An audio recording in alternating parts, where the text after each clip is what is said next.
A possible solution to a problem we've been dealing with all summer, red tide. After a season in which red tide killed tons of sea life and cost businesses millions of dollars, part of the solution may be in shellfish. ABC 7's Erica Jackson spoke with environmentalists who say there may be a natural way to fight back against red tide. Erica? Scott, Jacqueline, good evening. Volunteers with the group Sarasota Bay Watch released 20,000 clams into this water behind me over the weekend.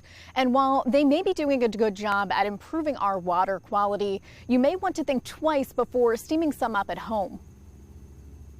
What we're hoping is that the severity of this red tide will wake people up. Rusty Chinnis is making it his mission to reduce the effects of red tide on the Suncoast.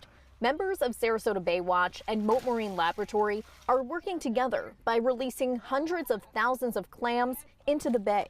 They will filter out pollutants and toxins like red tide and therefore clean the water column. They can tolerate the red tide toxins quite well and at quite high numbers. Scientists at Mote Marine Lab like Jim Coulter say filter feeding animals like clams improve water quality, but are still testing in smaller bodies of water to see if they can lessen the effects in areas with low levels of red tide. The more clams you have, the more red tide they could feed on and hopefully, like I say, make the effects of red tide a little bit less. But Florida Fish and Wildlife says oysters and clams keep the red tide toxins in their tissue for weeks, which is one reason why the recreational harvesting of bivalve mollusks is banned during the red tide blooms. It's okay to eat commercially harvested shellfish because they're tested for toxins before they're sold.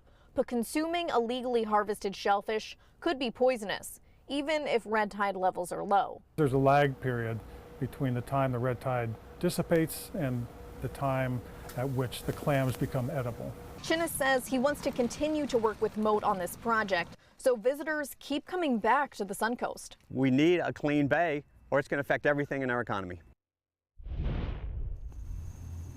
Now, the clams that are sitting behind me in Sarasota Bay, they come from a clam farm on Pine Island. Environmentalists plan to distribute 250,000 clams into the bay by the end of the year and continue their efforts on a much larger scale by the year 2019.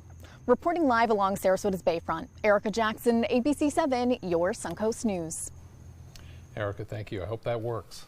I know, me too. Yeah. I really do.